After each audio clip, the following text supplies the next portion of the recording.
Por tanto, ¿qué haremos? Nos gozaremos y nos alegraremos en él. Amén. Esa es su palabra. Porque este es el día que hizo el Señor. Bendito sea.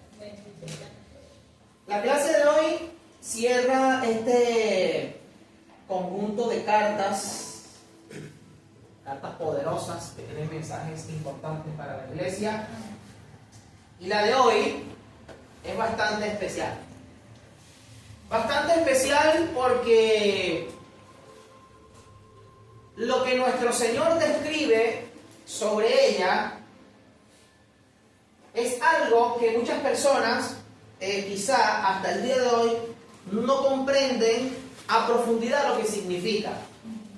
Muchos podrán, sin ánimo de cuestionar ni criticar, obviamente, leerlo o leer estos pasajes y notar que evidentemente hay una reprensión bastante seria para la congregación, pero se pierden de la profundidad de ella, de esta reprensión. Se puede apreciar de forma superficial y decir, oh, bueno, sí, mira, tremendo, eran tibios y todo lo demás, y eso que siempre se comenta. Pero la profundidad se basa en aquello que por lo general puede atrapar a un creyente sin que éste pueda darse cuenta de eso. Y el problema que hay radica en que puede suceder que en una congregación se crea que está el Espíritu de Dios, que está nuestro Señor, pero resulta que no sea así, que no es así. Eso pudimos verlo en su momento cuando se hablaba de aquella iglesia que tenía fama de que estaba viva, pero en realidad no estaba viva, estaba muerta. Pero esta es aún más duro y cruel el mensaje. Y ya lo vamos a ver. Dice, no cruel, no es la palabra. Es un poco más frío lo que se transmite aquí y ya lo vamos a ver. Esta es la última carta a las iglesias. Amén. La última carta a las iglesias. Pasamos en su momento por Éfeso, entramos a Esmirna, después a Pérgamo, después a ¿cuál? Sardis, después Tiatira, Filadelfia y ahora la Odisea. Amén. 7 cartas. Y todas tienen algo que llama muchísimo la atención. La primera carta de Éfeso se da un mensaje donde habían grupos que habían abandonado su primer amor, pero habían otros, unos pocos, siempre un remanente fiel. En Esmirna se reconoce el trabajo de toda la iglesia, una iglesia fiel aún en las más duras circunstancias. En Pérgamo sucedía lo mismo. Estaban aconteciendo dentro de la congregación algunas cosas que el Señor no miraba con agrado, pero había un grupo fiel allí que estaba haciendo cosas que a Él le agradaban. ¿Verdad que sí? Y así el mismo orden. Entonces tenemos a una carta, la primera carta a Éfeso, donde se hace una reprensión y se dice, arrepiéntete y vuélvete a las primeras obras, y una segunda donde se alaba la fidelidad. Resulta que la penúltima se alaba la fidelidad y a la última se le hace una reprensión aún más dura que la primera. Esto es tremendo. Esto es tremendo. Solamente de 7 iglesias, 2 son reconocidas completamente por el Señor. Y el reconocimiento que se hace a ambas está estrechamente ligado a la fidelidad. Fidelidad. Estuvieron fieles completamente a la palabra de nuestro Señor, a sus mandamientos, a su voluntad. ¿Sí? No dejaron que se metieran doctrina de hombres, no dejaron que la presión de la sociedad les contaminase, no permitieron que las cosas, las amenazas y todas aquellas cuestiones de lo que provista por la influencia de los grupos religiosos, los grupos políticos, ni siquiera la presión económica, no, si no formas parte de nosotros no te podemos dejar vender, no puedes comprar, no puedes hacer nada. No sucumbieron ante nada, fueron fieles al Señor, aunque eso representase incluso su propia muerte. Solo 2, y eso es tremendo. Cuando usted de 7 ve que solamente 2, otra vez el Señor nos dice que los que se salvan, los que pasan la prueba es un remanente, un grupo pequeño. Si de 7 iglesias, número 7, algo completo, solamente 2 reciben reconocimiento de parte de Dios, de nuestro Señor, es un remanente el que sigue siendo fiel. Los demás dicen que creen y obedecen, dicen estar en la voluntad del Señor, pero no es así. Entonces, última carta a las iglesias, la Odisea. La Odisea, yo quiero exponérselos a ustedes el día de hoy, esta carta, como una radiografía. Una radiografía porque una de las cosas que ha logrado el enemigo, sin ánimos de elevarlo, ni mucho menos porque está derrotado y ya está sentenciado. No es que lo van a sentenciar, ya está sentenciado. Solamente está esperando el cumplimiento de la sentencia. Una de las cosas que ha logrado este personajillo ha sido que el ser humano crea que no necesita a Dios. Y el problema no es que el ser humano crea que no necesita a Dios. El problema es que ahora los creyentes no se den cuenta que la forma en cómo se están moviendo en la fe es una actitud que declara que no es tan necesario que Dios esté metido en sus asuntos. Entonces, esta carta es una radiografía a la autosuficiencia y a esa identidad distorsionada que se ha perdido por algunos puntos que vamos a desarrollar el día de hoy. Entonces, la Odisea. Vamos a hablar un poco, como siempre, ¿no? Como hemos hecho, acerca de esta ciudad. Allí no sé si pueden apreciar un poquito, más o menos, una imagen de lo que fue en la antigüedad esta ciudad. Más o menos era la arquitectura, con bastante influencia helenística, todo ese asunto de aquella época. Se le llamaba la Odisea de Lico, ese era el nombre, la Odisea de Lico. Fue fundada a mediados del siglo III, antes de la manifestación en la tierra de nuestro gran Salvador, aproximadamente entre el 261 y el 253.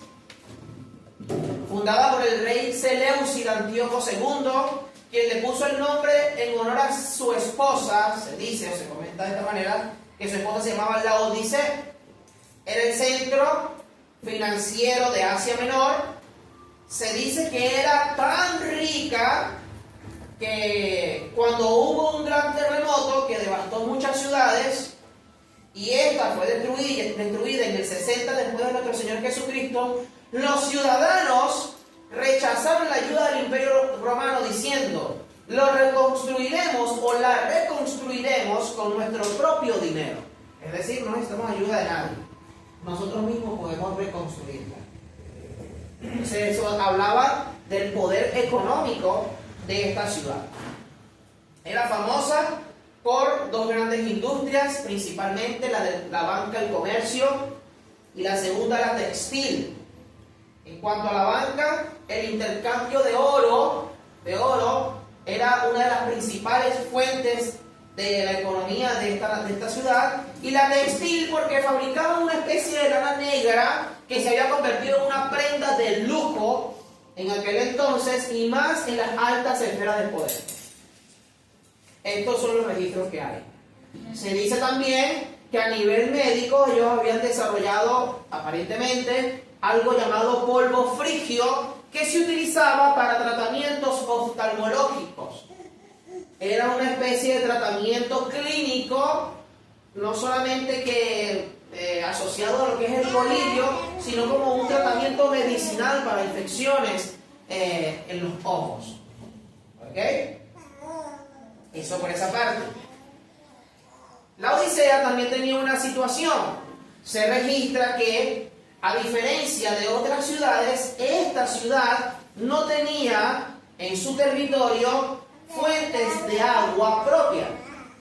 O sea, el consumo de las aguas de esta ciudad no era de fuentes ubicadas en su territorio. Ellos tenían que traer el agua de otras partes, de otras ciudades. Entonces, los ingenieros de la época construyeron grandes acueductos para poder trasladar el agua de otras ciudades como Éfeso y otra ciudad aparte y poder recibir suministro del agua. Es decir, tenían dinero pero no tenían agua. ¿Ok? La Odisea se construyó en una meseta por razones estratégicas y comerciales. Como les comentaba, no tenía agua propia.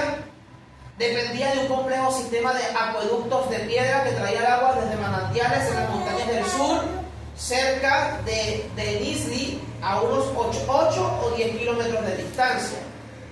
El agua que llegaba a la Odisea no solo llegaba a una temperatura desagradable, sino que estaba cargada de carbonato de calcio y otros minerales.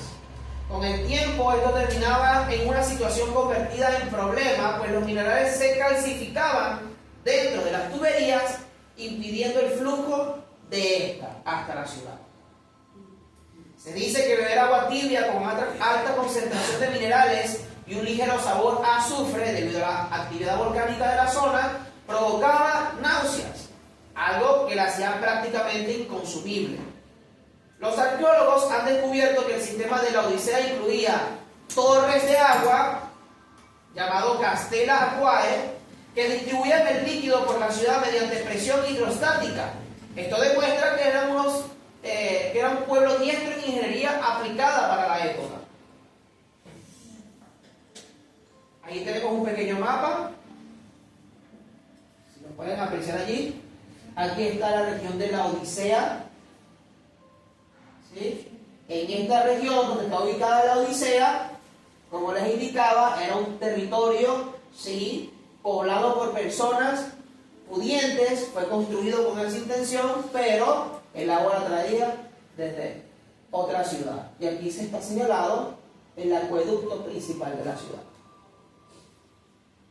Eran 8 o 10 kilómetros, imagínense ustedes, para aquella época no existían bombas hidráulicas, no existía nada de eso, sino que todo se hacía con lo que disponían al momento. Entonces, el acueducto debía tener una ubicación con cierta inclinación para que la misma gravedad empujase el agua hasta la ciudad. Pero como no tenía bombas, ¿qué hacía el agua? Con la cantidad de minerales que tenía, calcificaba el ducto y después, ¿qué era lo que sucedía? Que el agua en un momento no podía transcurrir como debía hasta la ciudad. Aparte de ello, la acumulación de minerales que hacía, convertía el agua en un agua desagradable para consumirla. Tenían dinero pero no tenían agua. Tremendo. Ahora vamos a la carta. Apocalipsis 3:14 al 22.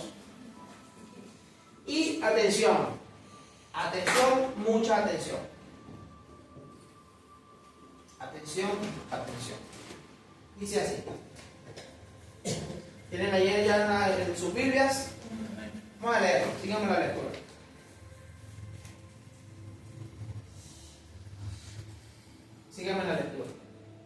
Dice así: escribe el ángel de la iglesia en la Odisea. Escribe el ángel de la iglesia en la Odisea. He aquí el amén, el testigo fiel y verdadero, el principio de la creación de Dios, dice esto: yo conozco tus obras, que ni eres frío ni caliente. Ojalá fuese frío o caliente. Pero por cuanto eres tibio y no frío ni caliente, te vomitaré, te expulsaré de mi boca. Porque tú dices: yo soy rico y me he enriquecido y de ninguna cosa tengo necesidad, y no sabes que tú eres un desventurado. ¿Sí? Esto es la antítesis del bienaventurado. Es decir, el Señor les está diciendo: ustedes no son bienaventurados, ustedes son unos desventurados. Miserable, pobre, ciego y desnudo. Por tanto, yo te aconsejo que de mí compres oro refinado en fuego para que seas rico, y vestiduras blancas para vestirte, y que no se descubra la vergüenza de tu desnudez. Y unge tus ojos con colirio para que veas. Yo reprendo y castigo a todos los que amo. Sé pues celoso y arrepiéntete. He aquí yo estoy a la puerta y llamo. Si alguno oye mi voz y abre la puerta, entraré a él y cenaré con él y él conmigo. Al que venciere le daré que se siente conmigo en mi trono, así como yo he vencido y me he sentado con mi Padre en su trono. El que tiene oído, oiga lo que el Espíritu dice a las iglesias. Bendito el nombre de nuestro Dios. Salvador.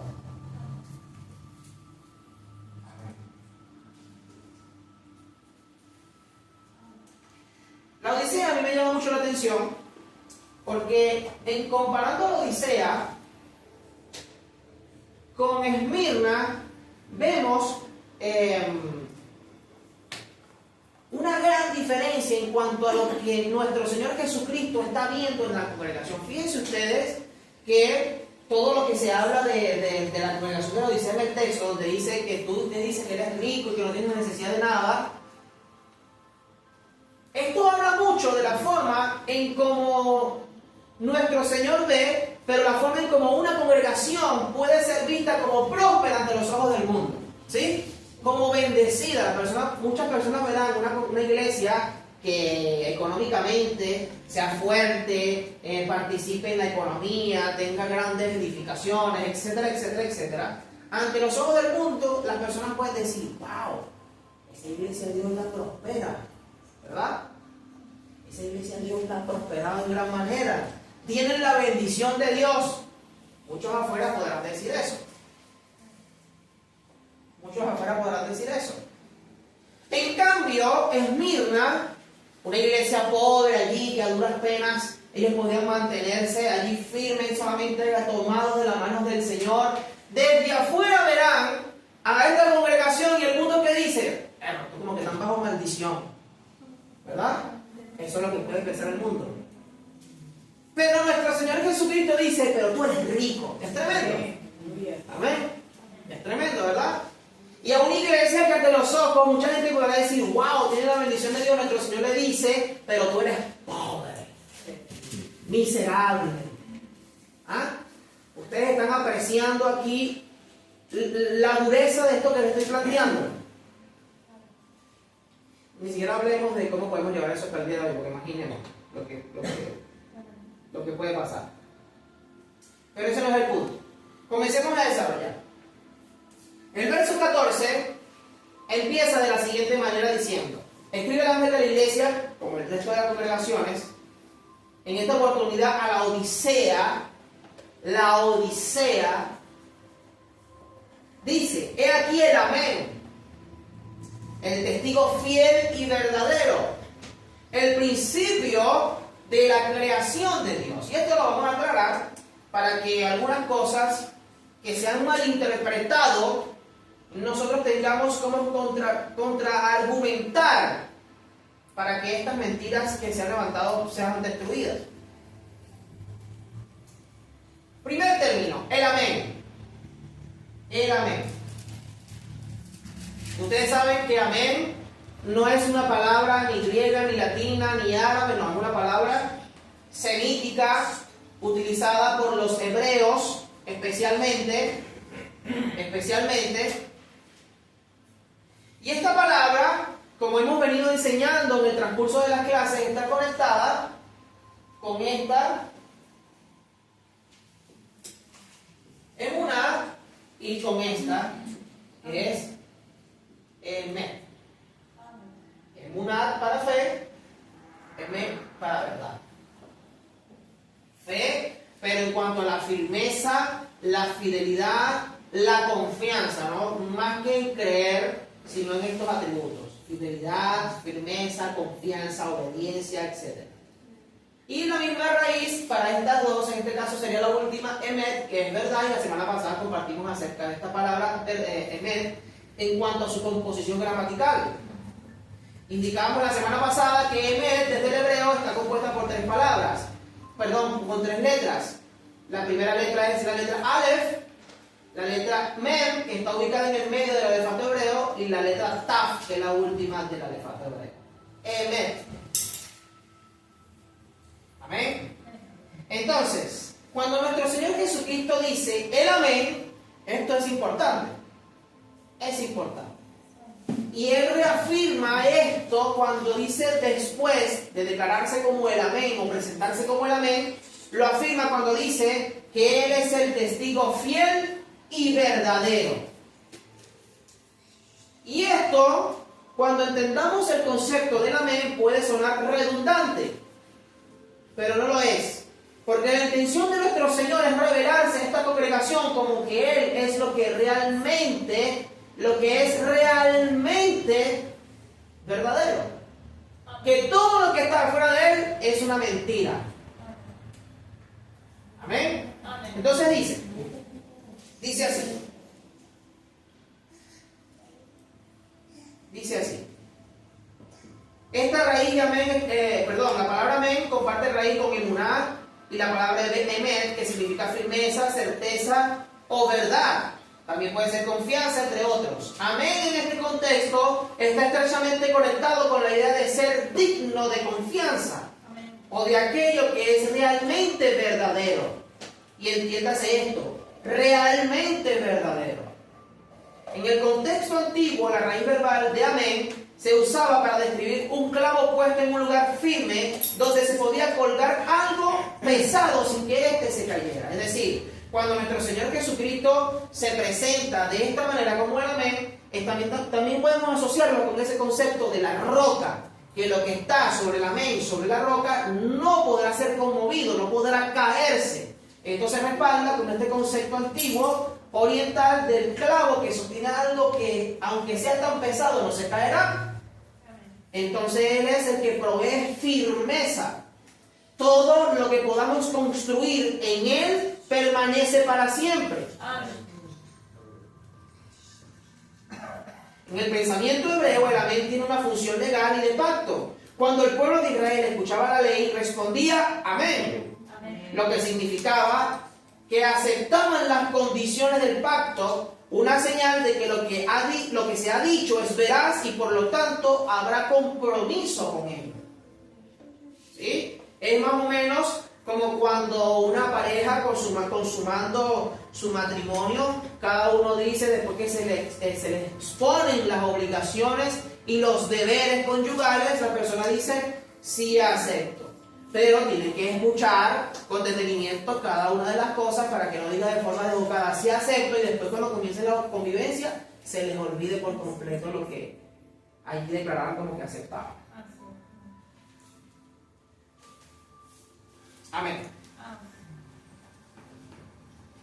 Esta expresión amén, cuando nuestro Señor se presenta como el amén, está diciendo o reclamando para sí lo siguiente. Aquí hay una conexión hebrea poderosa con los profetas, especialmente con Isaías capítulo 65, verso 16.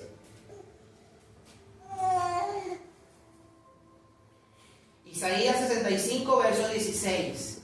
Aquí encontramos la expresión en Isaías.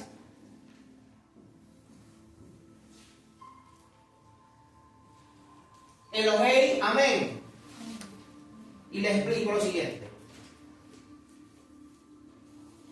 En el hebreo original, Isaías habla del Elohei, amén. El Dios del amén. Traducido a veces como el Dios de verdad. Al usar nuestro Señor Jesucristo, mis hermanos, este título, Él se está identificando directamente con el Dios que habla por medio de la boca de Isaías. El comentarista Rashi, comentarista de la Torá, vincula esta expresión con la fidelidad a las promesas y dice: Él es el Dios que es fiel en su palabra. El amén confirma que lo que se ha dicho se cumplirá. Abraham Ibn Ezra, siglo VII, dice lo siguiente al respecto. Este era un erudito y gramático, y él enfocaba la raíz de la palabra amén de la siguiente manera, explicando que amén describe algo que es eterno y constante. Y el comentarista dice: Dios es llamado Elohei, amén, porque Él no cambia. Amén. A diferencia de los ídolos o las promesas humanas que son tibias o pasajeras. La esencia de Dios es la estabilidad. La esencia de Dios es la estabilidad.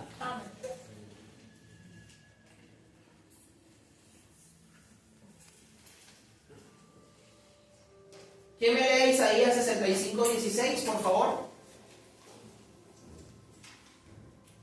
El que se bendijera en la tierra, en el Dios de verdad se bendecirá. Y el que jurare en la tierra, por el Dios de verdad jurará. Porque las angustias primeras serán olvidadas y serán cubiertas de mis ojos. Amén. Esto es tremendo, mi hermano. Porque tenemos en Isaías a nuestro Dios eterno revelándose como el Amén, y vemos en Apocalipsis a nuestro Señor Jesucristo proclamándose el Amén. ¿Amén? ¿Sí me están siguiendo?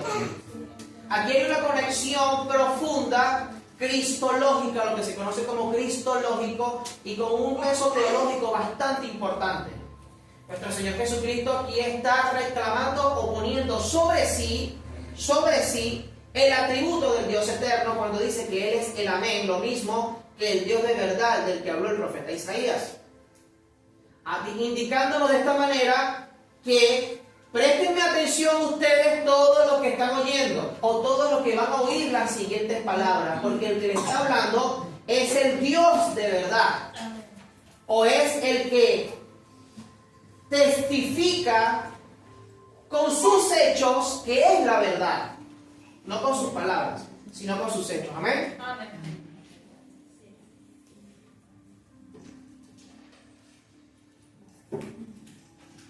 Amén. Amén. Perfecto. Nuestro apóstol Pablo hizo un señalamiento respecto a esto en 2 Corintios 1:20 y le cito, dice: porque todas las promesas de Dios son en Él, el Mesías, sí, y por medio de Él, amén, por nosotros, para la gloria de Dios. Y aquí encontramos estas dos expresiones, Elohim o Elohei, amén. Todo cumplido, o estos dos aspectos de la verdad de Dios, consumados en la vida de nuestro Mesías. El apóstol Juan, que se dice, del cual se dice que es el que más habla, o el que más testifica en el Evangelio que lleva su nombre, es el que más afirma, que puso en sus palabras que nuestro Señor Jesucristo era el que más declaró estas cosas cada vez que enseñaba. Él es el único que registra que nuestro Señor repetía la palabra 2 veces al inicio de su discurso, y más aún cuando estos discursos eran profundos. Para nuestro apóstol Juan, el Mesías no solo dice la verdad, Él es el Amén. Y los textos donde se relaciona esta expresión son los siguientes. Juan 3:3 dice: de cierto, amén, te digo, que el que no naciera de nuevo no puede ver el reino de Dios.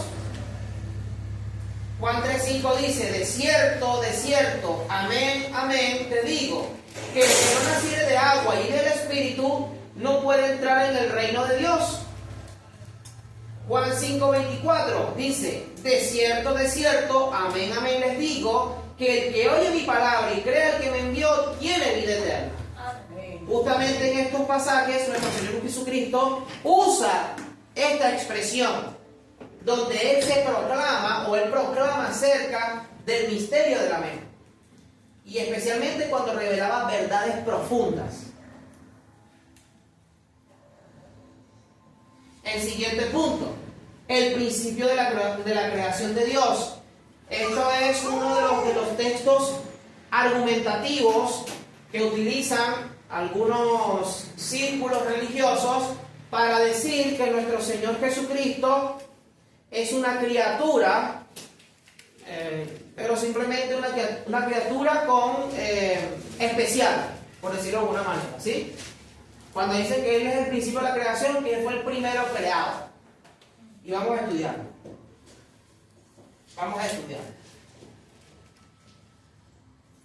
La expresión que se utiliza acá, griega,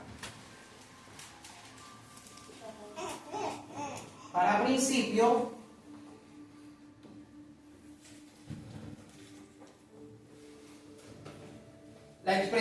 griega para principio, yo se las he compartido en otras clases, pero hoy lo vamos a repetir nuevamente. La palabra griega utilizada para ello. Y es la palabra griega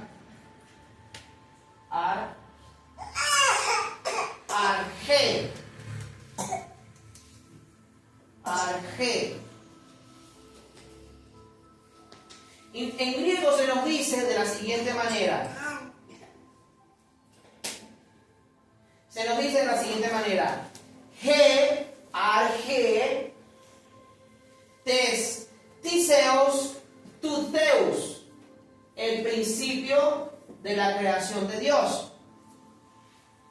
Pero esta palabra arge tiene un componente especial. No solamente está relacionado con el concepto de comienzo, o inicio, en un sentido cronológico, sino que tiene varias capas de significado. Pues esto proviene, o la raíz de arge, proviene del sentido de ser, no estar, ¿ok? Ser, relacionado a la existencia, primero. Vamos a seguir explicándolo. Ser primero. Puede traducirse como origen, fuente o causa primordial. Arge. En el griego filosófico y neotestamentario, la palabra arge no es solo el primer elemento de una serie, sino la fuerza que inicia y sostiene la existencia de algo.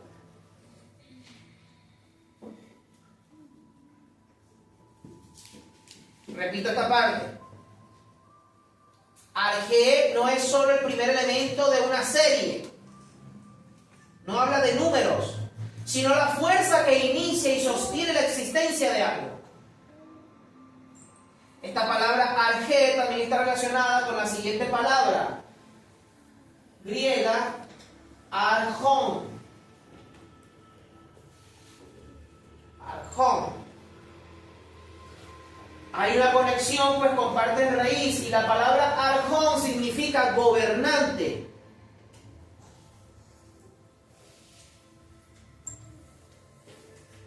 Necesito que sigan y vayan tejiendo el hilo para que no se pierdan la conexión que hay y los significados y puedan comprender el mensaje.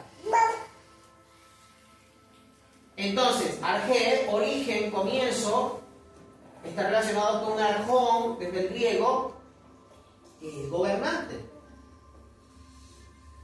Por tanto, sugiere que quien ostenta el título no solo estuvo allí al principio, sino que tiene la preeminencia y soberanía sobre lo creado.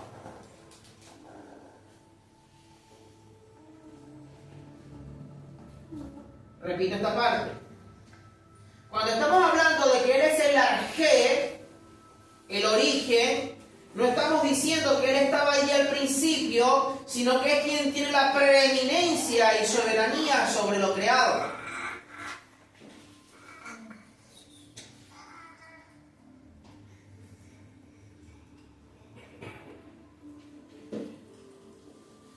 Voy a borrar acá.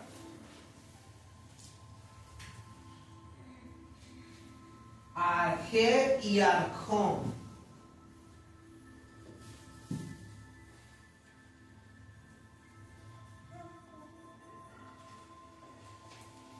Arge y arjón. Perfecto. Seguimos con otra palabra en esta expresión del principio de la creación de Dios, y es la palabra griega tiseos. Tiseos.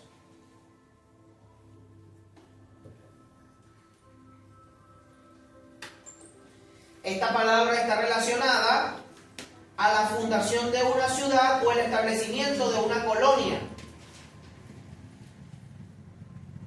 Desde una perspectiva bíblica se refiere al acto de crear o la creación en su totalidad.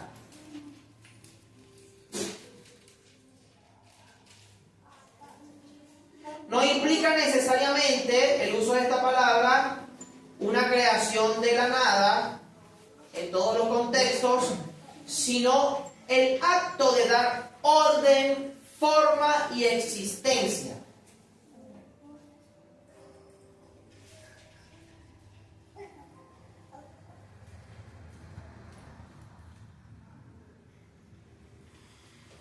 Mis hermanos, la composición gramatical en griego de la expresión del principio de la creación de Dios, utilizando únicamente las dos palabras que les acabo de presentar, arché y tiseos, una indicando el origen y la otra el establecimiento de un orden, lo que nos está sugiriendo la Escritura es que sin el arché, sin el origen, no había manera de que existiese eso que conocemos, la creación. Nuestro Señor Jesucristo lo que nos está diciendo en pocas palabras es que Él es la razón por la cual la creación existe. Amén. Piense usted en todos los textos de los apóstoles donde habla de Él. Habla de Él. Entonces no es que es el primer creado, no. Él es la razón por la cual la creación tiene sentido. De lo contrario, sin Él, ¿para qué la creación? Si Él es el que le da vida a la creación, el que le da razón, propósito. Entonces, no hay tiseos sin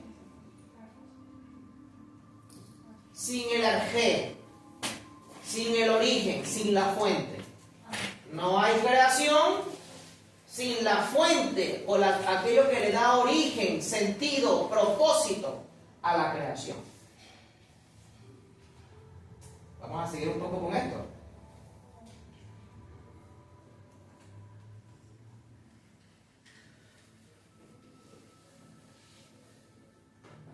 Entonces, lo siguiente sería: ¿qué significa entonces el principio? Para comprender la esencia de esto, debemos ver cómo interactúan estas palabras, arché y tiseos. Hay dos formas principales de entender arché aquí, en este texto, y las dos formas son poderosas. La palabra sugiere que el Mesías es el arquitecto o la fuente donde brota toda la creación. No es que Él sea la primera cosa creada, sino que Él es el principio generador de la creación. Sin el arché, el origen, la fuente, no hay tiseos, creación, lo que les decía. En la exégesis bíblica y lingüística existe un vínculo directo entre el arché de Apocalipsis 3.14 y el reshit de Génesis 1.1.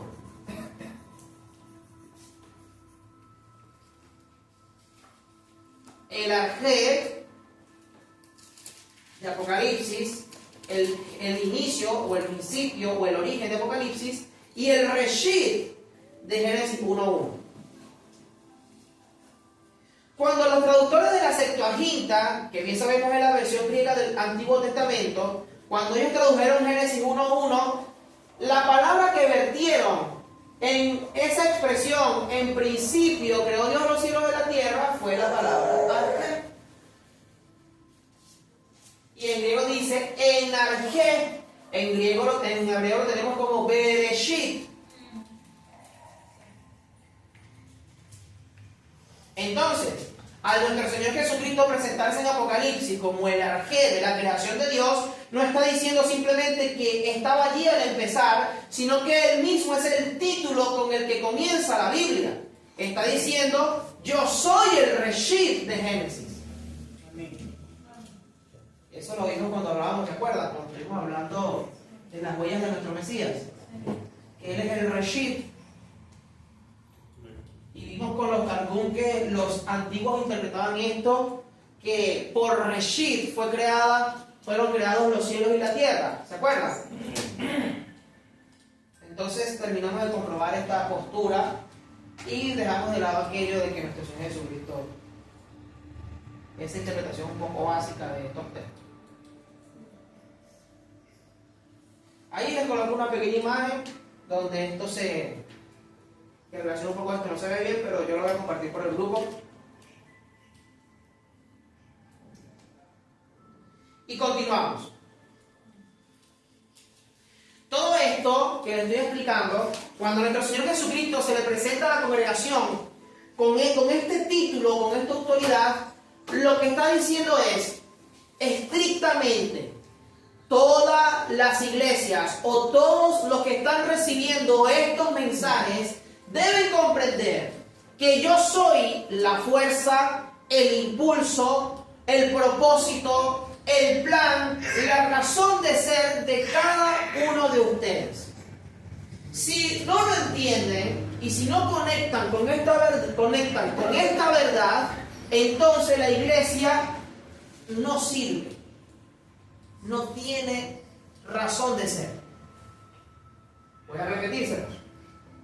Cuando nuestro Señor Jesucristo se presenta así, especialmente en esta carta, que es la última, diciendo que Él es amén, que Él es lo verdadero, que Él es lo único que le da razón de existencia, razón de ser, el propósito de la iglesia. Cuando las iglesias escuchan esto y no se ponen en línea con esta verdad, la iglesia no sirve para nada.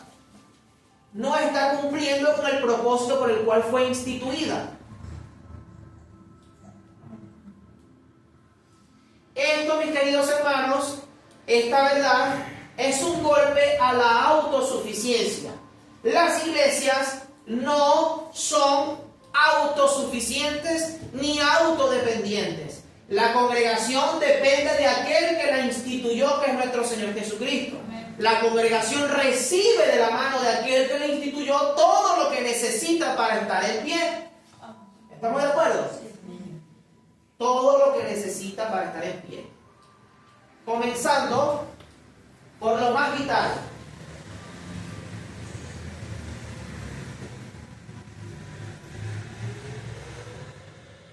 No sé si lo entienden.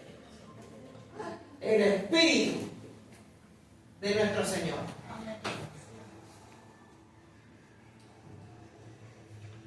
El Espíritu.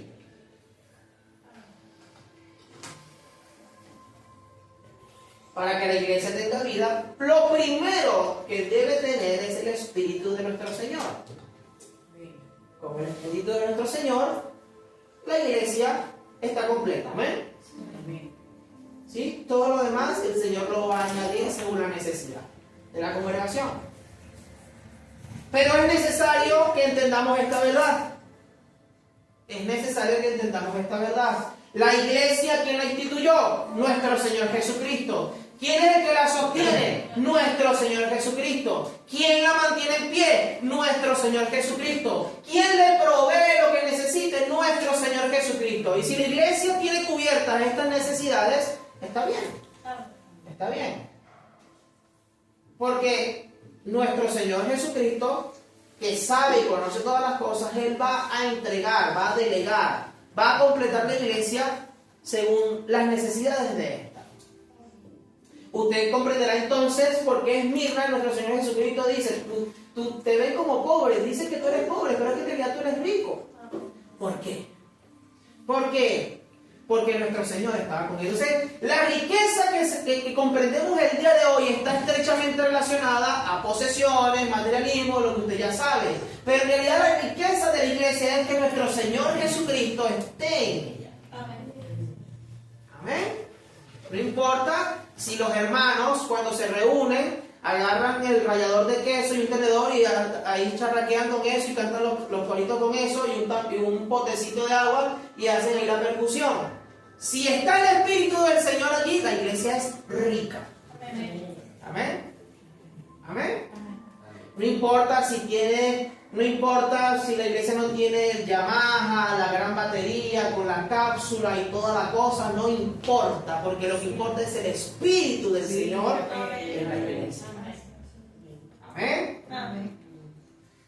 Tú dices que eres pobre, no eres pobre, tú eres rico. Eres rico. Amén. Amén. Solamente el Señor conoce todas las cosas, mi hermano. Sí.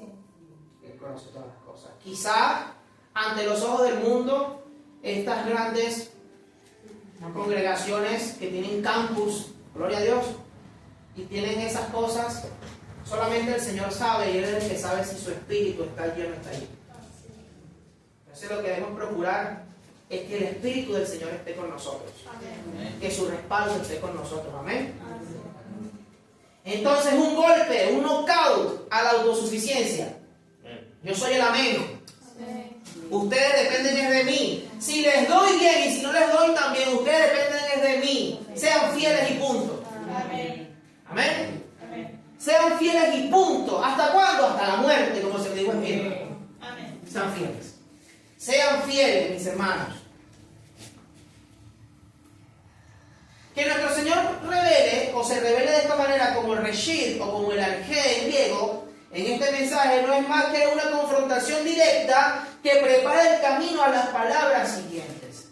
El mensaje es claro y fuerte. Yo soy el origen de todo. Quien someta a consideración otra cosa está lleno de soberbia, postura que será el detonante de la sentencia sobre todos los que no estén en sintonía conmigo, dice el Señor, o no se sometan a mi autoridad. Dice Pablo, porque en Él fueron creadas todas las cosas, las que hay en los cielos y las que hay en la tierra, visibles e invisibles, sean tronos, dominios, principados, sean potestades. Todo fue creado por medio de Él y para Él. Y Él es antes, ¿qué dice? Y Él es. Él es antes de todas las cosas. Y todas las cosas con Él, en Él subsisten. Él es antes. Es decir, bueno, ya se lo hemos hablado bastante, ya no importa. Vamos a seguir adelante. Amén, quedó claro este punto, ¿verdad? Sí. Perfecto, ahora vamos a entrar en lo que realmente compone el mensaje a esta congregación. Aclaradas estas verdades, dichas estas verdades, vamos entonces a lo siguiente. Nuestro Señor dice, sé que no eres ni frío ni caliente. Vamos por allí primero. Vamos por allí primero. Aquí vamos a aclarar algo también que es importante, porque el problema no es ser caliente o frío, y ustedes ya lo saben, pero vamos a entenderlo por qué. La palabra griega para frío, es la palabra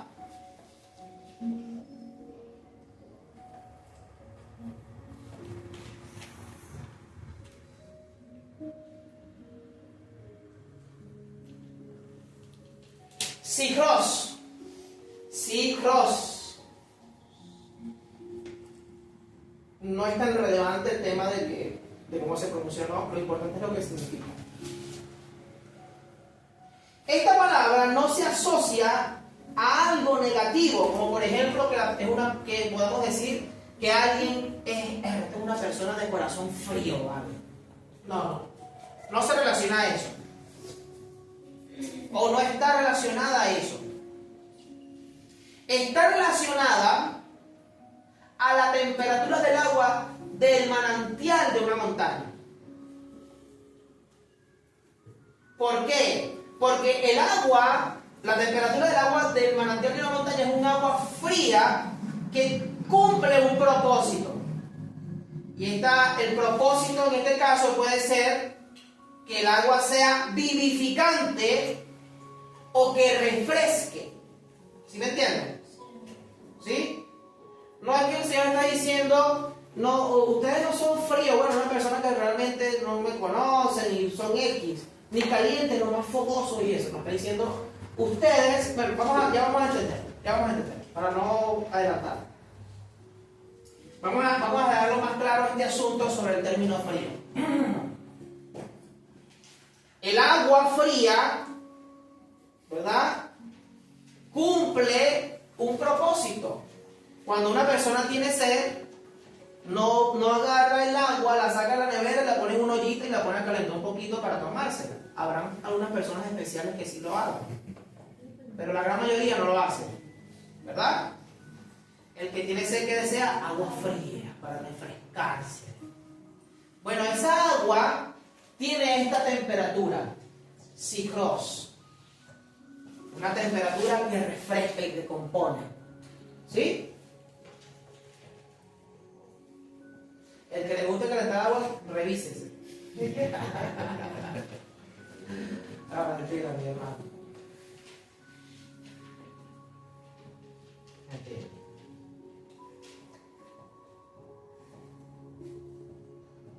Perfecto, vamos a la siguiente palabra, la palabra para caliente, es la palabra cestos. Se escribe así, bueno, en español sería así.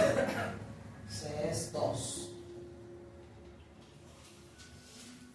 La palabra para caliente, cestos. Si no pueden verla aquí, aquí se las estoy anotando. Proviene del verbo seo, o seo, que significa hervir, burbujear o arder.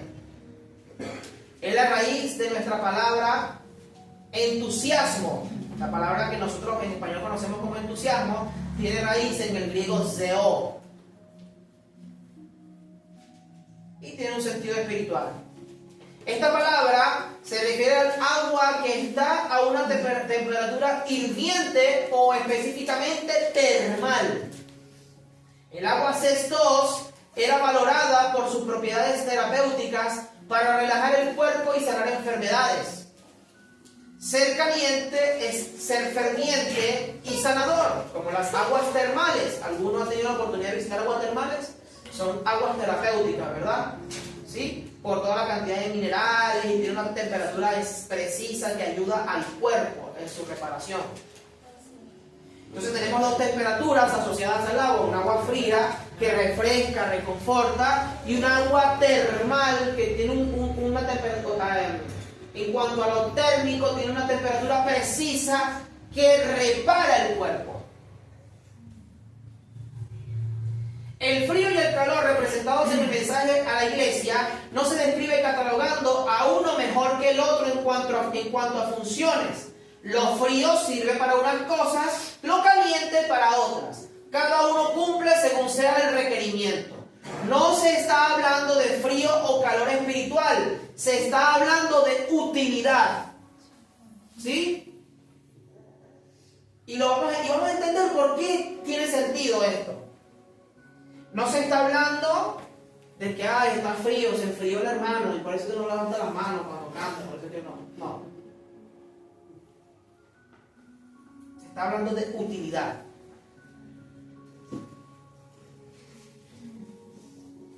Nuestro Señor dice entonces, para poderlo comprender, ojalá fueras frío o caliente. Ojalá fueras frío o caliente. Fíjense ustedes lo que dice el Señor, mis hermanos. Si fuese una frialdad espiritual, ¿usted cree que el Señor diga, ojalá fuera frío? No. O sea, el Señor nos está aconsejando que nos enfriemos. No. Aquí debemos comprender que esto va mucho más allá. Ojalá fueras frío o caliente. La palabra que encontramos aquí traducida como ojalá no le hace mucha justicia.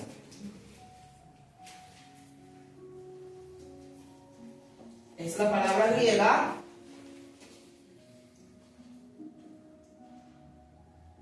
ophelon, que significa lo siguiente.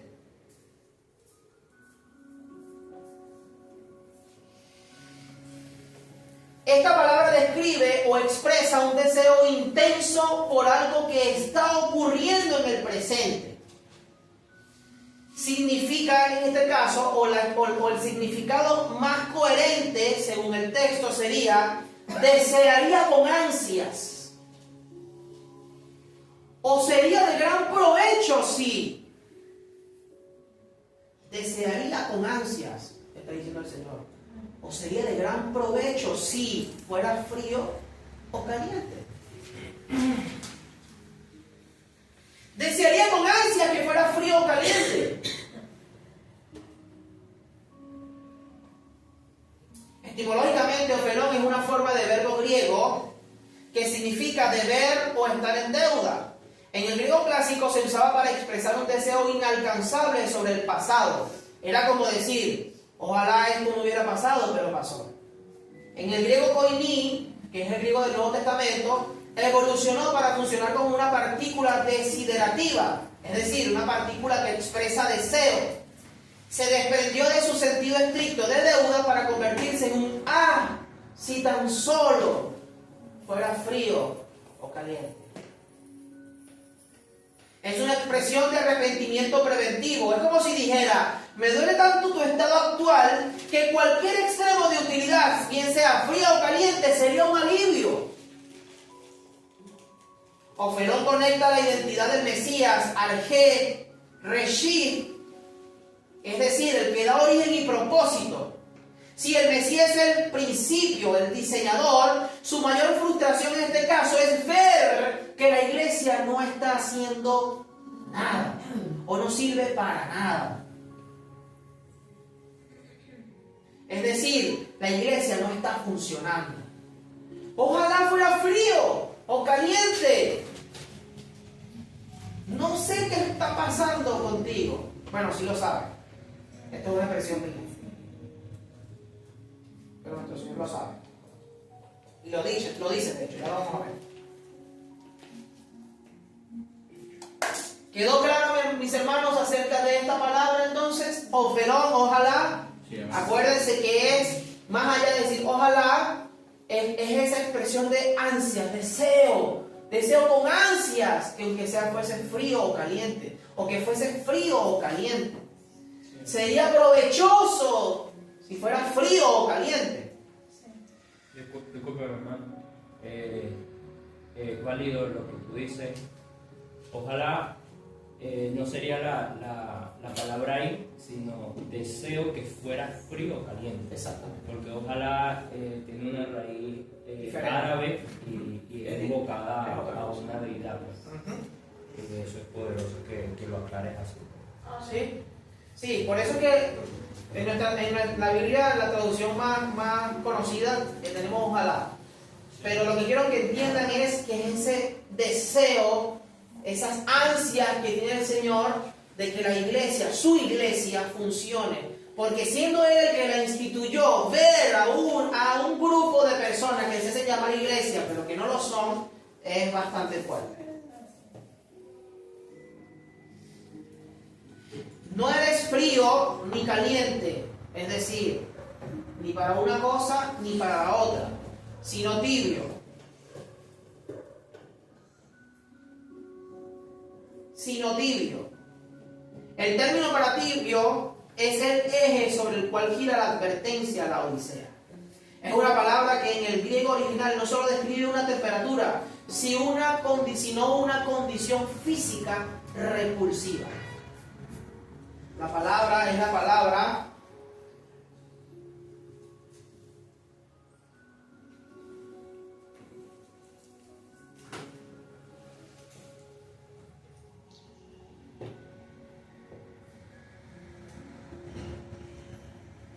así. Giliaros. La ven acá, que también aquí pueden copiarla acá. Esta palabra es la que se traduce como tibio. Proviene de una raíz verbal que significa entibiar o templar. Describe algo que ha perdido su temperatura natural o deseada para quedar en un punto intermedio, incómodo. Un punto intermedio incómodo. En el griego antiguo no es solo un término técnico para la temperatura, sino una descripción de decadencia y falta de carácter. Diaros comparte raíz con términos que sugieren algo que se ha dejado ablandar por el sol o por el ambiente, mientras que ses2, caliente, requiere una fuente de fuego. Y la otra palabra para frío, psiros, requiere una fuente de manantial, es decir, ambos tienen una fuente que les produce esa energía, esa temperatura, para que funcionen en propósito. En cambio, los tibios no requieren nada. Esta palabra revela el estado natural de algo que ha sido abandonado a su entorno. Si usted deja, mi hermano querido, una taza de café caliente, ¿qué va a pasar? Se va a entibiar. Y si deja agua helada, ¿qué va a pasar? Se va a entibiar. ¿Sí? Ser tibio es el resultado de la pasividad. No necesitas esforzarte para ser tibio, ¿o sí? ¿Necesita hacerle algo al agua para que usted logre una temperatura de tibieza? No, simplemente déjela ahí.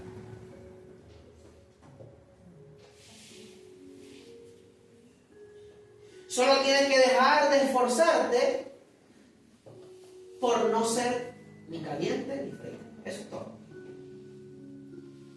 Ojalá fuera frío o caliente, pero no. Eres tibio.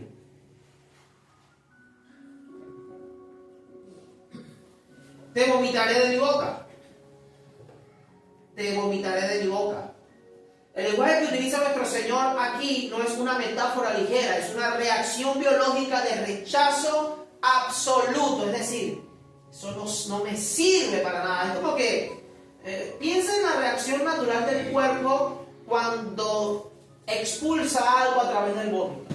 Eso es lo que está señalando, es que el cuerpo no necesita, o eso que está dentro no está produciendo algo bueno en él y por lo tanto lo expulsa. ¿Sí? No se imagine la escena desagradable del vómito, no se imagine eso. Piense en la acción misma de expulsión del cuerpo. Nuestro Señor Jesucristo le está diciendo: yo, por esta razón, te expulsaré. Te expulsaré. La palabra griega que encontramos acá, o las palabras griegas en esta expresión, son las siguientes. Tenemos la primera palabra, medó, que indica la siguiente expresión: estoy a punto de, estoy por, o es inminente que he de expulsarte.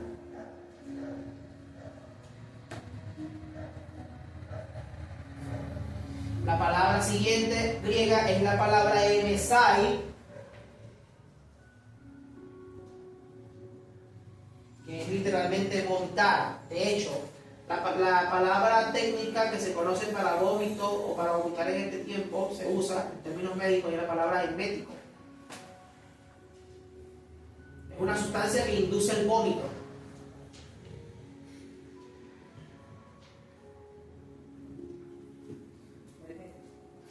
Emético, así.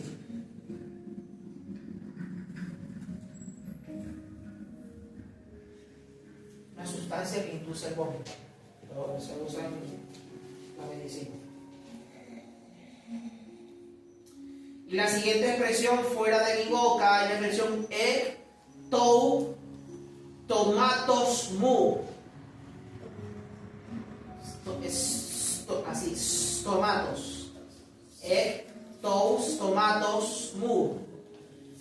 Dice fuera de mi boca. Aquí hay una preposición. Cuando esta parte comienza con la palabra griega ek, ya se las voy a escribir cómo es, le da un sentido a esta expresión. Se escribe así, se pronuncia así, ek. Ek tou, tomatos mu, fuera de mi boca. Esta partícula que está aquí, ek, indica un movimiento de adentro hacia afuera, implicando una separación completa de la fuente.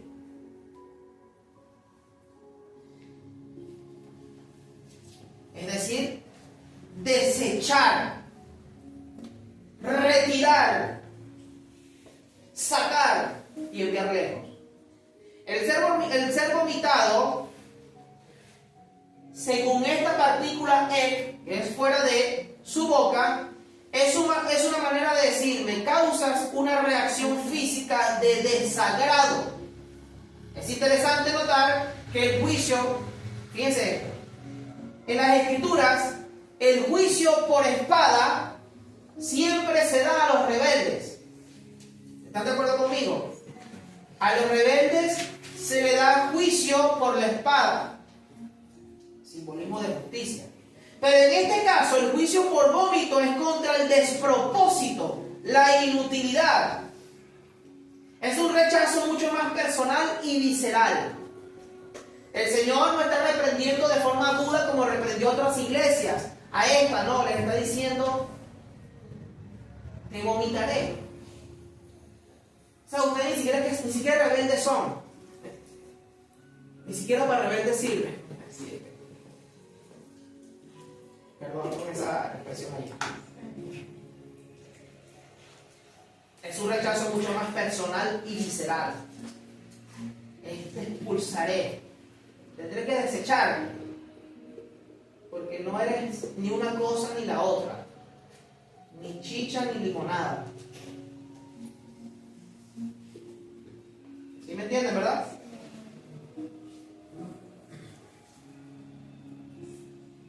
El engaño de la autosuficiencia, Apocalipsis 3:17. Apocalipsis 3:17. Vamos a la siguiente, entonces, al siguiente desglose. El engaño de la autosuficiencia. ¿Quién me lee el verso 17, por favor?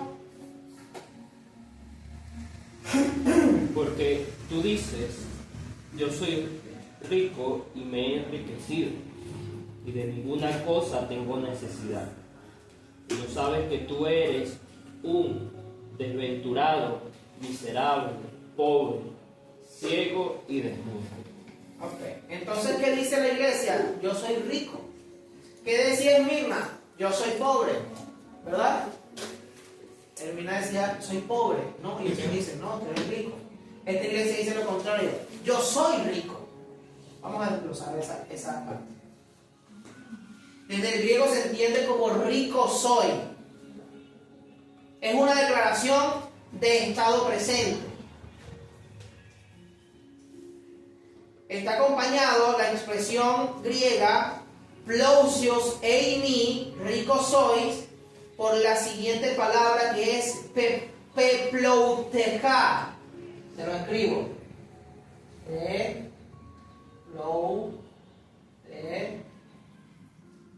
Peplouteca, que describe el me he enriquecido. Sí, rico soy, me he enriquecido, es como redundante, pero lo que está indicando aquí es otra cosa y ya lo vamos a ver. Está escrito en un verbo, en terminación verbal perfecta, lo que indica una acción completada en el pasado cuyos resultados persisten hasta el presente. Sugiere lo siguiente: lo logré por mis propios medios y ya estoy establecido. Es decir, todo lo que tengo me lo he ganado con mi esfuerzo, no tengo necesidad de nada, ya yo estoy bien.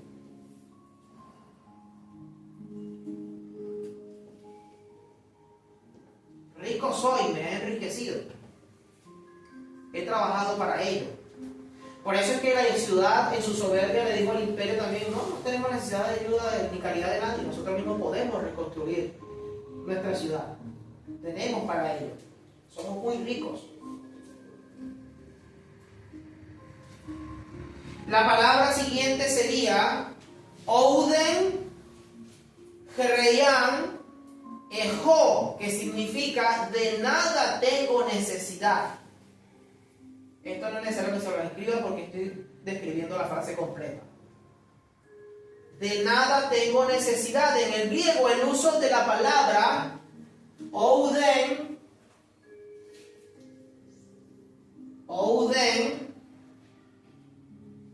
significa literalmente nada de nada.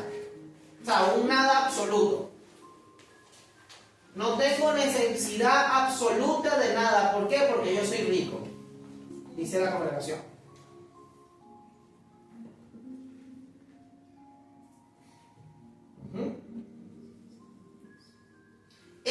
Esto es, mis hermanos queridos, esta expresión, soy rico, yo me he enriquecido, no necesito nada de nada, no me falta nada.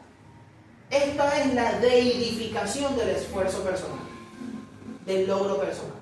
Es hacer de las cosas que pueda lograr en esta vida como ser humano, un Dios. No falta nada, yo mismo soy. Estas expresiones solo revelan un corazón que desconoce completamente a Dios. No es rebeldía, es un alma secuestrada por la soberbia, cegada totalmente. Los corazones atrapados en este engaño están tan saturados y satisfechos que literalmente no tienen ninguna necesidad, ni siquiera de Dios.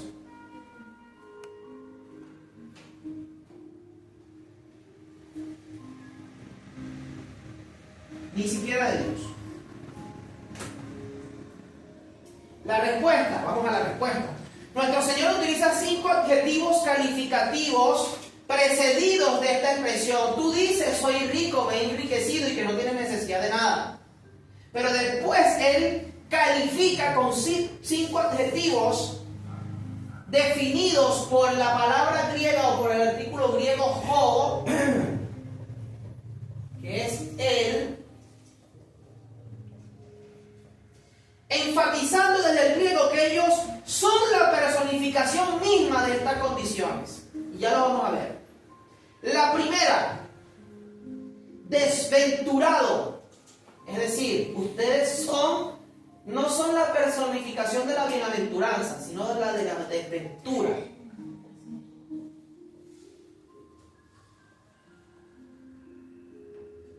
Del griego ho, traiporos, desventurado, etimológicamente viene de la raíz de la palabra thalas, que es soportar, y poros, callo y dolor.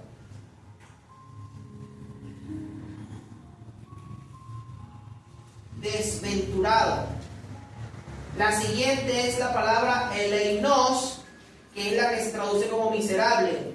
Significa digno de lástima. Eres una persona digna de lástima, le dice la congregación, o son dignos de lástima. Tenemos la siguiente palabra, que es la que se tradujo como pobre, y aquí sí voy a hacer una explicación, porque es necesaria.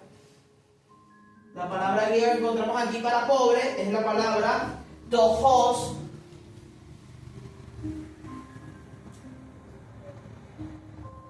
Tojos. Y aquí vamos a entenderlo de la siguiente manera.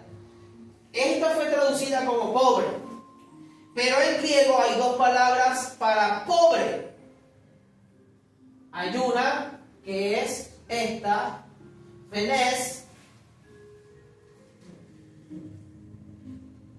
Esta significa o está relacionada con el que trabaja y tiene lo justo. Esta que está aquí. Y después tenemos esta, que es la que aparece en el texto.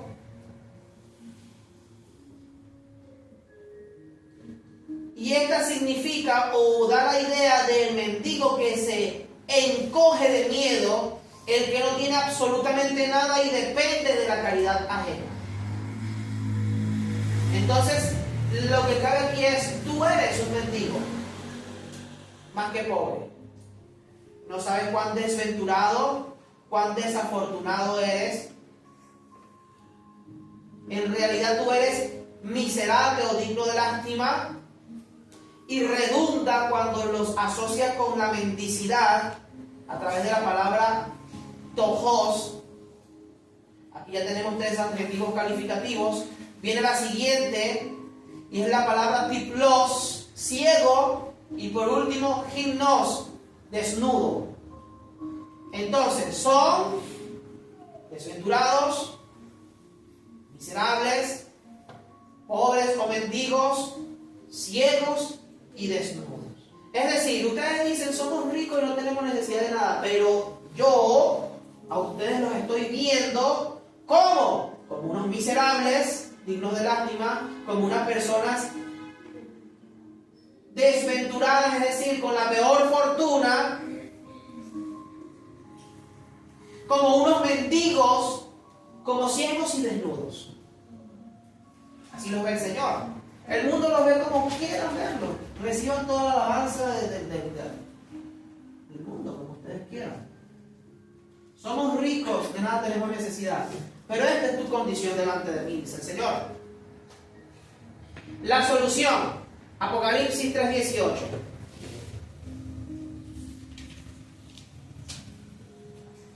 Apocalipsis 3:18.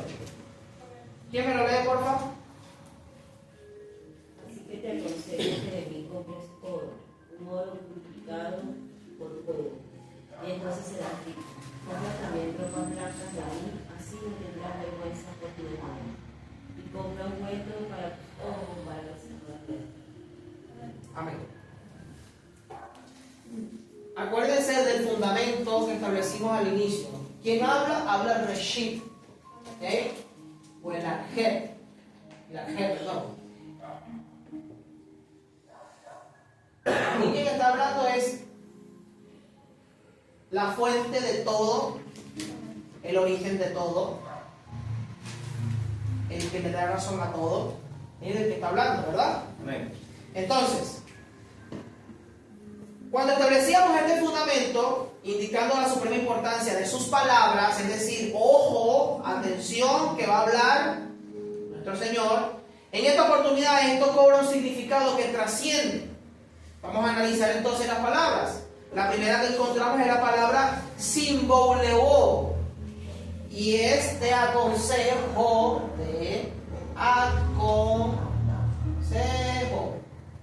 pero está más asociado a lo siguiente, y se lo voy a explicar. Esto es más, te recomiendo, es el término usado para un consultor o consejero legal. Se emplea para indicar asesoramiento. El Señor está diciendo, yo te sugiero, y nótese la forma en como Él lo está hablando. Cuando, ¿cómo se los explico? ¿Cómo se los ejemplifico para que me puedan entender la dureza de Él?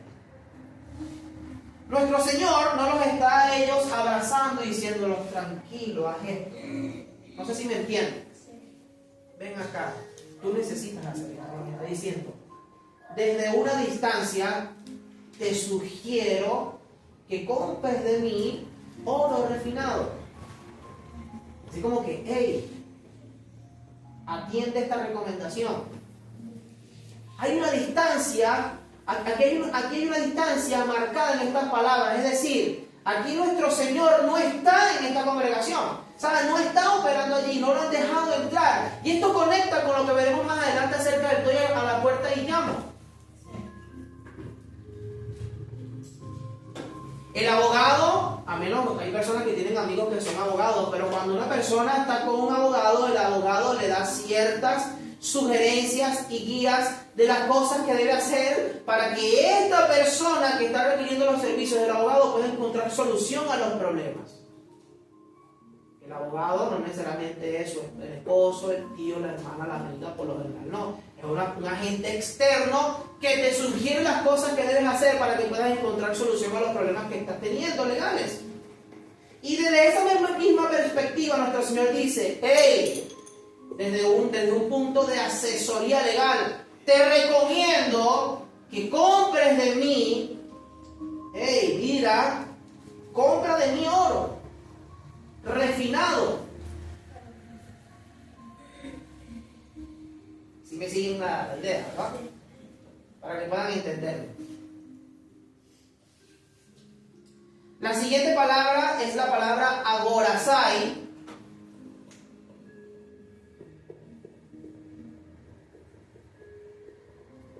Agorazai, comprar. Es el verbo que significa comprar en el mercado o adquirir, usado frecuentemente para referirse a la compra de posesiones. La siguiente expresión sería crisión, pepiromenón, et piros, oro refinado. Esta expresión literalmente significa oro que salió del fuego. oro que ha salido, que ha superado el fuego. Esto es un tratamiento, saben que el oro para que realmente sea oro recibe un tratamiento especial, y únicamente ese tratamiento es que tiene que ser pasado por fuego para que toda la suciedad, toda la escoria se desprenda de él. Y una vez se comprueba que es oro cuando pasa esa prueba de fuego. Se descubre que es oro una vez sacado del fuego. Entonces el Señor les está diciendo: compra de mí el oro que realmente es oro. No es eso que tú comprendes como riqueza, que tú entiendes como estar bien. No, es lo que yo te ofrezco. Oro refinado. Esta expresión literalmente significa oro que salió del fuego. Es un indicador de verdadera pureza. La siguiente palabra, que es la que se usa para vestidos blancos, es imatia leucá. Esa la vimos en las clases pasadas. Y es una vestimenta con que resplandece de luz. El Señor le está diciendo entonces: también compra de mí ropas blancas. Yo soy el que te las puedo dar. Y unge con colirio tus ojos. ¿Por qué? Porque ya les digo que estaban ciegos. Ropas porque están desnudos. Colirio porque están ciegos. Es decir, yo soy el único que puede darte o devolverte la vista. Porque estás ciego. Si no te acercas a mí y compras o pides de mí estas cosas, seguirás ciego, desnudo y pobre, con la actitud de un mendigo, mendigando en este mundo las cosas que ofrece, sometido al sistema. Apocalipsis 3:19, gracia y misericordia. Gracia y misericordia. ¿Quién me lo lee fuerte? Apocalipsis 3:19. Yo reprendo y castigo a todos los que amo. Sé pues celoso y arrepiéntete. Sé pues celoso, y la palabra griega es celeue, y arrepiéntete. El verso desde el griego literalmente dice lo siguiente: yo a todos cuantos amo con entrañable afecto, los pongo en evidencia y los educo mediante la disciplina. Por lo tanto, arde en celo y cambia de mente de una vez por todas. Eso dice el griego de forma literal. Un poco diferente a lo que se ve. Casi lo mismo, pero hay un poco más de elocuencia en las palabras. Yo a todos cuantos amo con entrañable afecto les pongo en evidencia y educo mediante la disciplina. Por lo tanto, arde en celo y cambia de mente de una vez por todas. O arrepiéntete. En el contexto de la tibieza, la palabra griega aquí que se emplea para ser celoso es la palabra celeue, que viene de seo, hervir. Ahora sí estamos viendo que el Señor otra vez está atacando el tema de la temperatura. Es la misma raíz que es estos, caliente, del verso 15. ¿Entiendes? Arde de celo por mí. Entiende que yo soy lo único que tú necesitas para vivir. Deja de divagar. Deja de estar allí con un pie aquí y un pie allá. Deja de estar perdido en tus pensamientos.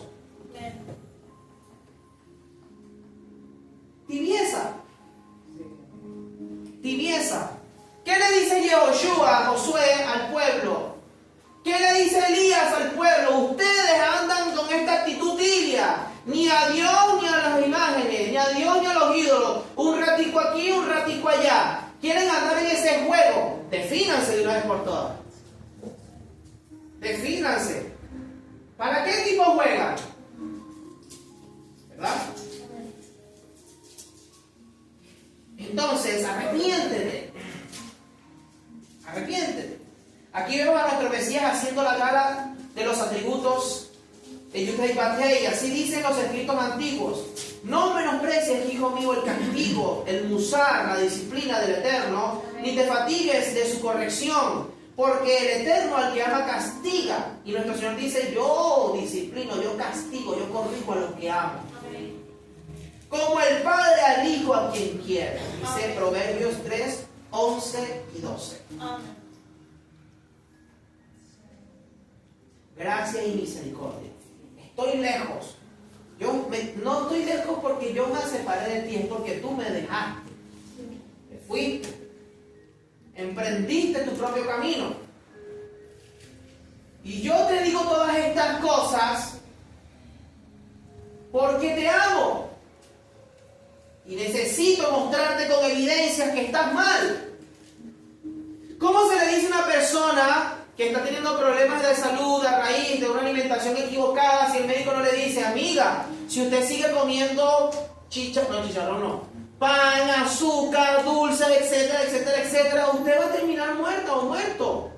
Y la persona que dice, no, definitivamente no me conviene seguir comiendo como estoy comiendo porque yo quiero vivir un poquito más. Entonces nuestro Señor Jesucristo a través de la evidencia les dice, no, tú crees que estás bien, pero estás mal delante de mis ojos. Por lo tanto, corrige el rumbo. Corrige el rumbo. Ven a mí y compra y recibe de mí lo que es realmente importante y eterno. ¿Estamos de acuerdo? Amén. Amén. Entonces, esto de la disciplina del Señor es educación a través de la evidencia. Nuestro Señor no es que agarra el azote y, ¿verdad? De esta manera no se está presentando aquí, se está presentando es en amor, diciéndole, esta es tu condición, tienes que corregir el rumbo. Así como lo hace el médico con los pacientes y les dice, los buenos médicos, ¿no? Porque hay uno que le dice, bueno, tómate toda la farmacia para que te sientas bien. No, eso no. Corrige estos hábitos, corrige esto, porque si no, la historia será diferente. El llamado, Apocalipsis 3:20, dice de forma literal en griego, mira, he tomado mi posición y permanezco ante la puerta y golpeo continuamente.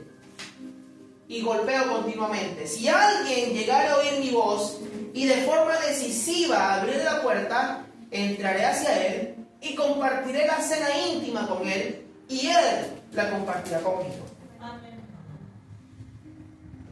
Aquí surge una conexión con las palabras del Cantar de los Cantares 5.2 que dice, es la voz de mi amado que me llama, ábreme, hermana mía, amiga mía. El amado no está en la casa, está fuera de la casa. No está llamando desde adentro, ¿dónde estás? Amada mía, está tocando desde afuera. Pero lo más triste, y es lo que más conmueve de esta parte aquí, es que el Señor dice, desde el griego se entiende lo siguiente, y por eso se lo puse aquí, y se lo remarco aquí, pueden verlo, no sé si lo notaron aquí, en verde. Si alguno oye mi voz, es decir, ninguno ahí estaba en sintonía con el Señor. En otras iglesias se les dice, tienes allí unos pocos que no han negado mi nombre. Tienes allí unos pocos que se han mantenido fieles, que no han aceptado la doctrina, las cosas que aquellos llaman las profundidades de Satanás. Tienes algunos que aborrecen la doctrina de los nicolaitas. Aquí no. Aquí el Señor le dice, si ahí hay alguno que escucha mi voz, no estaba el Señor ahí. Triste. Esto es tremendo. Que una iglesia crea que está haciendo la voluntad de Dios y el Señor no está allí. Estoy a la puerta llamando, no estoy a la puerta y llamo como se nos tradujo, es estoy tocando la puerta, dice, se entiende desde el griego. Él está así de forma constante. No estoy a la puerta, porque si se dice estoy a la puerta es como que, bueno, me va a tocarte la puerta para ver si te despiertas. No, Él está allí llamando. Espero alguno pueda escuchar. El Mesías, nuestro Señor, se presenta como el esposo que busca a la novia, la iglesia, que se ha quedado rendida ante la ilusión de las tenencias terrenales y la vanagloria del tiempo presente. El esposo está afuera, llamando. La Odisea estaba tan llena de todo que el único espacio para su hacedor, la fuente de su sustento, está detrás de la puerta.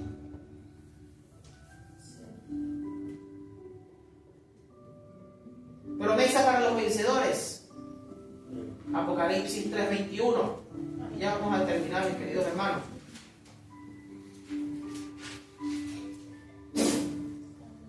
Los que triunfan sobre las dificultades y mantengan su confianza en mí, reinarán conmigo, así como yo he triunfado y ahora reino con mi Padre. Amén. Promesa. Así es. Promesa para los vencedores. En todas las iglesias esto también es la mejor promesa. Claro. La peor iglesia recibe la mejor Una de las promesa. mejores promesas. Así es. Sí, porque acuérdense que estamos hablando de una congregación empoderada, ¿sí? Empoderada, que comprendió los códigos del universo y ya sabe, ya la tiene. Por eso es que son tan prósperos. El Señor le está diciendo, no. Si tú quieres experimentar lo que es verdadero gobierno, haz esto que te estoy diciendo que hagas. Eso es lo que le está diciendo. Desde el griego se puede leer así: al que esté venciendo, una acción continua y constante, habla de perseverancia, le daré el derecho de sentarse conmigo en mi trono, tal como también yo vencí de una vez y para siempre, y me senté con mi Padre en su trono. Me senté con mi Padre en su trono.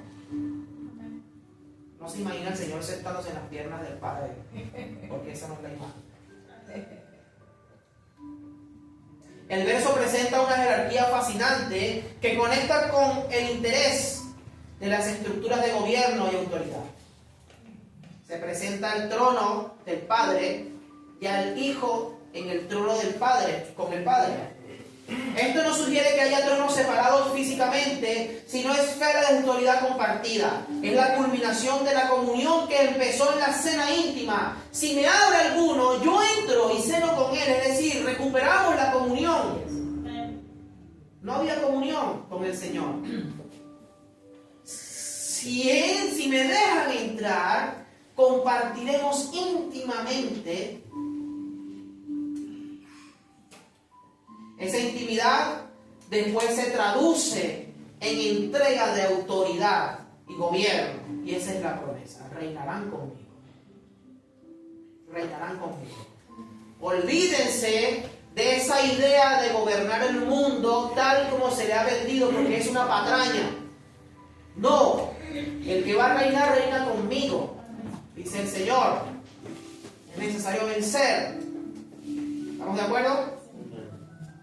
Mensaje final. La Odisea revela un cuerpo de creyentes desconectados totalmente del propósito original de la iglesia. Personas que sirven a sus intereses personales, que persiguen lo contrario a lo que nuestro Señor ordena. Es la iglesia donde el culto al yo mismo se ha consolidado. Esta no es una iglesia muerta, tolerante al pecado o a doctrinas nocivas. No es una iglesia que tiene unos pocos fieles, tampoco una que tiene obras primeras a las cuales volver. La Odisea es una iglesia donde la influencia principal es humana, donde el sostén es humano y donde se ministra, al que se ministra es al ser humano, no a nuestro Señor.